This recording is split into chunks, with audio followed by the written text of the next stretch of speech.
안녕하세요. 뮤니티뷰싱을 환영합니다. 여러분 2021년 첫 주말 잘 보내고 계신가요? 여러분 여행 좋아하시나요? 저도 여행 참 좋아하거든요. 근데 작년에는 코로나 때문에도 그랬고 또 먹고 산다고 경제적 시간적 여유가 안 돼서 잘 가지 못했어요. 네, 제가 서점 가서 책을 하나 골라봤는데 문득 이 책을 보니까 여행을 지금 못 가지만 이 책을 보면서 여행을 가는 것 같은, 여행 간 것 같은, 제가 그곳에 있는 것 같은 착각에도 좀 빠지기도 하고 그런 느낌을 주는 재밌는 책인 것 같아서 한번 골라봤어요. 바로 이 책입니다. 책 표지가 참 이쁘죠. 제목은 사는 게 쉽다면 아무도 꿈꾸지 않았을 거야 라는 책입니다.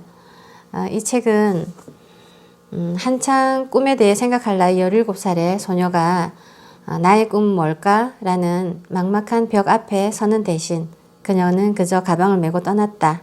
세계로 그리고 그곳에서 마주친 사람들에게 대뜸 물었다. 당신의 꿈은 무엇이냐고. 이렇게 25개 나라로 떠나면서 200여 명의 지구인들을 꿈에 대해서 인터뷰한 내용을 여기 쓴 책이에요. 저는 우리 딸이 한 13살쯤 6학년, 초등학교 6학년 마쳤을 때 딸이랑 저랑 패키지로 유럽 여행을 떠난 적이 있어요. 그때 기억도 좀 나는 것 같고 해서 이 책을 골라봤는데 내용을 보니까 내용은 이제 짤막짤막하게 인터뷰한 내용이다 보니까 짤막짤막한 이야기들이 많이 실려 있어요. 근데 읽다 보니까 너무 재밌어가지고 혼자 읽으면서 웃기도 하고 많이 웃고 그랬는데 이 책을 짤막짤막한 사연들이니까 다 읽어드리면 어떨까 하는 생각을 저 혼자 한번 해봤거든요. 그래서 조금씩 매일 한번 읽어드려 볼까 하는 계획을 가지고 이 책을 제가 선택해봤어요.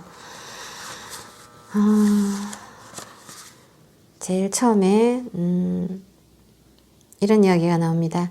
사소하게 반복되는 행복이 꿈이 된다. 두 사람과 하나의 꿈. 이탈리아 트라파니의 안젤로 아저씨와 마리아 아줌마는 꼭 손을 잡고 다닌다. 경찰인 안젤로 아저씨는 마리아 아줌마와 높은 언덕마을 에리체의 아름다운 성당에서 결혼식을 올렸다. 두 분은 트라파니를 구경시켜주겠다며 나를 바닷가 전망대로 데려갔다. 나는 두 분이 단골빵집에서 사준 크로켓을 전망대에 서서 우물우물거리고 있었다. 안젤로 아저씨와 마리아 아줌마는 조용히 서로의 손을 잡고 바다를 바라보았다. 우리 둘의 꿈은 함께 오랜 여행을 떠나는 거야. 인생에 남는 여행을. 마리아 아줌마가 말했다. 사랑하는 두 사람이 함께 꾸는 꿈이다. 인생의 제일 값진 일은 사랑하는 사람의 꿈이 되는 것이다.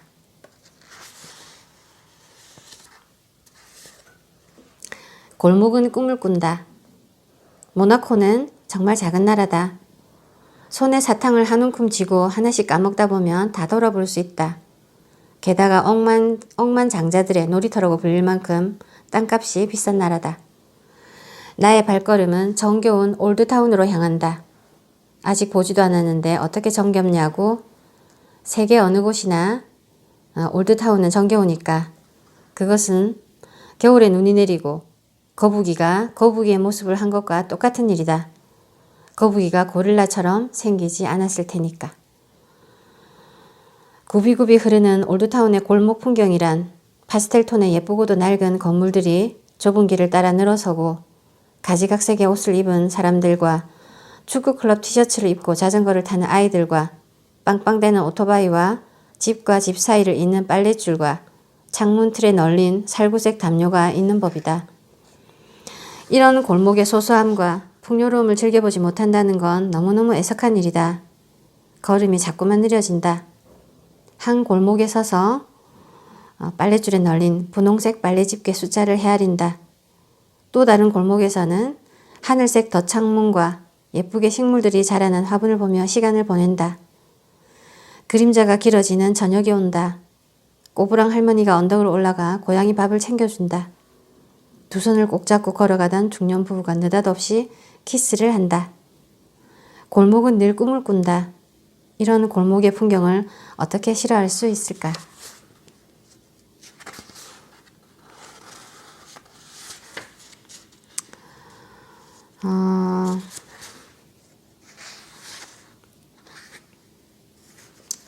다음 제목은 강물의 여러 색깔에서 온 심리학자.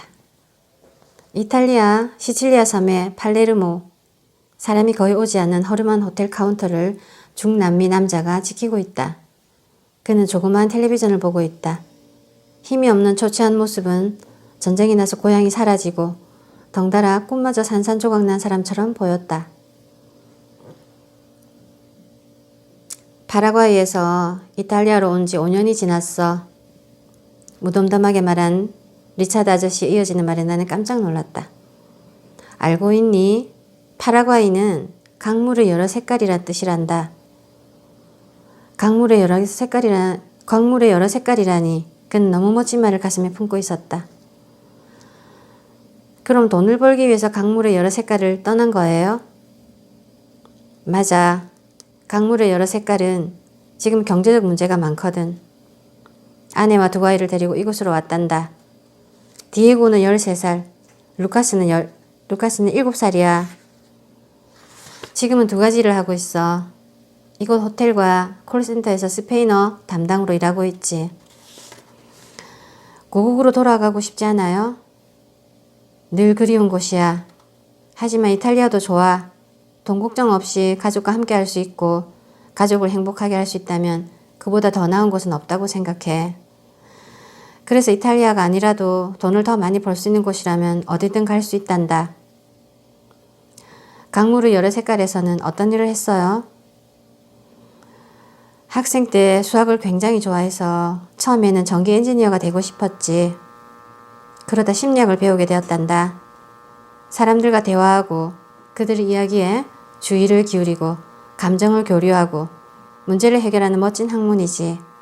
당연히 심리학자를 꿈꾸게 되었지. 우와, 심리학이라니 놀라워요. 사람의 마음을 공부하는 거잖아요. 나는 보기 좋게 꿈을 이뤘단다. 심리학자로서 자격증명서를 획득했거든. 사는 동안 심리학자와 이야기를 나눠본 적이 있는지 스스로에게 물었다. 한 번도 없었다. 내 삶에 없던 특별한 순간이었다. 정말 축하해요. 동시에 리차드 아저씨가 앉아있는 낡은 호텔 카운터를 확인했다. 심리학자와는 어울리지 않는 일자리였다. 그러나 심리학이 나와 가족을 배부르게 해주진 못했어. 당장 먹고 사는 게 힘든 나라에서 심리학은 주목받지 못하니까. 그래서 일자리를 찾아 유럽으로 떠나온 거야. 여기서 심리학을 하면 어때요? 강물의 여러 색깔에서는 돈을 벌지 못했어도. 아쉽지만 이곳에서 나는 심리학자가 아니란다. 이탈리아에서는 강물의 여러 색깔의 자격증명서를 인정해주지 않기 때문이지. 리차드 아저씨는 아쉬워하는 나를 빤히 바라보며 쓴웃음을 지었다. 많은 꿈들은 자신의 의지만으로는 도달할 수 없단다. 여러 가지 면이 있어. 개인의 의지와 재능, 개인과 국가의 경제 수준 등이지. 예를 들면 유럽과 남미와 아프리카는 또 각 대륙의 나라들마다 경제나 문화 수준은 굉장히 다르단다. 그런 것들이 꿈을 이루는 데 영향을 주는 거지. 어쨌든 먼저 자신의 정체성과 흥미에 맞는 일을 찾아내고 노력을 통해서 자신의 가치를 높여야 한다고 생각해. 나는 심리학자가 되기 위해 정말 많은 책을 읽었어. 40개에 이르는 과목이 있었는데 전공서적이 하나만 있다고 해쳐도 40개지. 정말 힘들었단다. 많은 꿈들은 자신의 의지만으로는 도달할 수 없다. 나는 그 말을 곱씹었다. 눈물이 날 것 같았다. 다른 나라에 가거나 몇 년 후의 미래는 어떤 일을 하고 싶어요? 그러니까 5년 후쯤요. 가족을 위해 더 나은 직장에 다니고 있지 않을까? 원하시는 심리학 쪽 일을 할 수도 있어요. 리차드 아저씨는 이 말을 극적이며 어두운 표정으로 머리를 흔들었다. 그러진 못할 거야. 이곳에서는 내가 더 이상 심리학자가 아니니까. 심리학 일은 가족의 생활이 안정되고 나서 먼 미래에 충족시켜도 될 것 같아.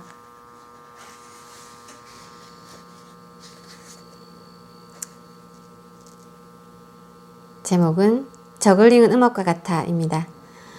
100여 개의 섬과 그 사이를 흐르는 물길로 이루어진 물의 도시 이탈리아 베니스. 선수와 선미가 멋진 곡선으로 휘어진 곤돌라의 뱃사공이 손을 흔들었다.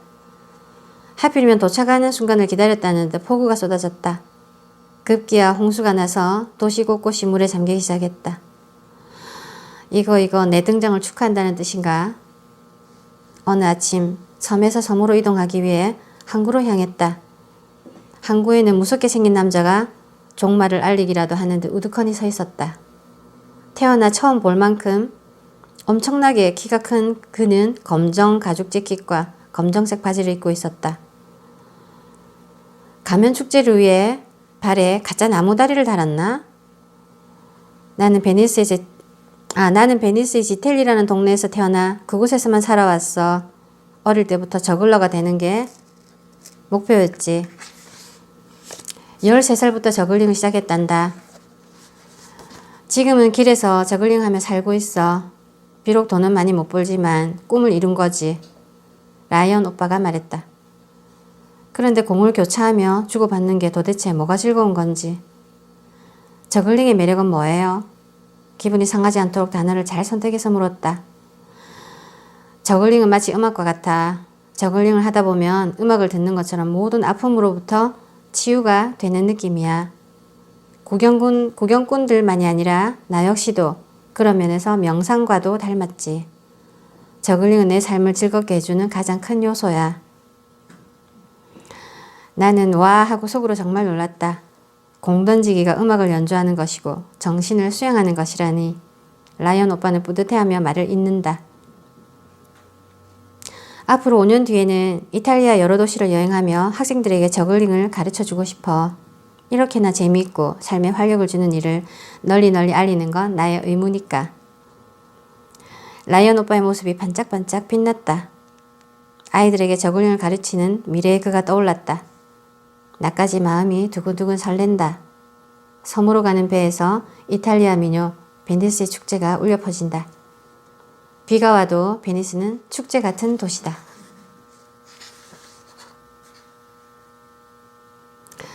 마르살라의 할아버지들. 이탈리아의 마르살라. 오늘도 마르살라 할아버지들은 꿈을 가지고 산다. 내일 카페에 앉아 친구를 만나고 마트 전단지를 보면서 세상사를 얘기하는 꿈이다. 사소하게 반복되는 행복이 꿈이 된다. 비밀이지만 다리오 할아버지는 친구 마티가 자기 말에 딴지를 걸 때는 정말 짜증이 치민다고 한다.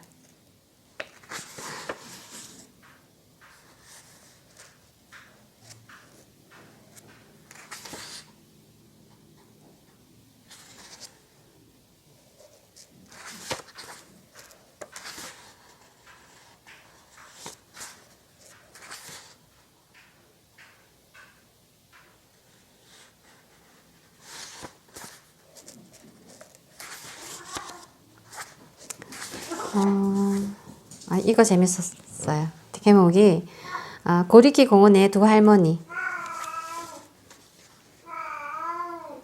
저희 집 고양이가 우는 소리입니다.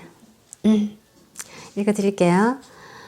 러시아 모스크바 고리키 공원의 벤치에 앉아 노트를 펼치고 지나간 사람들을 관찰한다. 하늘 끝에 닿을 만큼 큰 나무들 사이로 오가는 모스크바 사람들은 모스크바 나무처럼 키가 크다. 나처럼 말없이 사람들을 구경하던 옆 벤치의 할머니들이 나를 힐끗힐끗 보며 대화를 나누기 시작한다. 아마도 이런 대화겠지? 저 소녀는 뭐 하는 걸까? 글쎄, 우리를 그리는 것 같아. 이럴 줄 알았으면 예쁜 옷을 입을 걸 그랬어. 어제는 예쁜 원피스를 입었었는데. 그러게, 나도 손녀 바실리가 사준 모자를 쓸걸. 할머니와 눈이 마주치는 순간 먼저 인사를 건넸다. 안녕하세요. 눈가에 주름살이 부채처럼 퍼지면서 할머니들 얼굴에 미소가 번진다. 그래, 안녕. 말문이 트이자 등이 굽은 할머니들이 한 손에 지팡이를 짚고 한 손은 뒷짐을 지고 내 쪽으로 다가온다. 이어서 소피아 할머니와 안나 할머니의 질문 공세가 시작되었다. 땀을 뻘뻘 흘리며 대답하다가 나도 할머니들께 꿈이 뭐냐고 질문을 던졌다. 꿈이 뭐냐고? 정말 몇십 년 만에 그런 질문을 받는구나. 꼬부랑 할머니라고 꿈이 없는 건 아니지. 내 꿈은 내 손자 이반이 제 엄마 말을 좀 잘 듣는 거야. 못된 당나귀처럼 늘 말썽만 부리거든. 또 안나와 이렇게 매일 사이좋게 지냈으면 좋겠어. 소피아가 안나의 팔을 툭툭 쳤다. 나는 철없는 우리 영감이 정신을 차렸으면 좋겠어. 아직도 옷을 옷걸이에 걸지 않고 바닥에 던진다니까. 신발도 구겨 신고. 또 소피아와 여기서 매일 같이 놀았으면 좋겠어. 소피아가 없으면 난 혼자라니까. 할아버지가 있다면서요. 영감은 무슨 철없는 강아지라니까. 할머니들은 나와 만난 게 기쁘다며 미소를 짓고 내 손을 잡고 토닥여준 후 벤치로 돌아갔다. 우리는 다시 조용한 침묵 속에서 사람 구경을 이어갔다. 어쩐지 할머니들과 계속해서 더 가까워지고 있는 느낌이 든다. 할머니들도 그런 걸까? 슬쩍 나를 보면서 미소를 던진다. 순간 그 이유가 우리가 같은 것을 바라보고 있기 때문이라는 걸 깨닫는다. 같은 대상을 보는 것만으로도 우리는 점점 가까워지고 친구가 될 수 있다. 만약 누군가와 진정한 친구가 되고 싶다면 그가 바라는 것을 함께 바라보는 일부터 시작하면 좋을 것 같다. 만약 누군가와 진정한 친구가 되고 싶다면 그가 바라보는 것을 함께 바라보는 일부터 시작하면 좋을 것 같다. 읽으면서 저 혼자 많이 웃었어요. 순수하기도 하고 그래서 오늘은 여기까지 읽어드릴게요.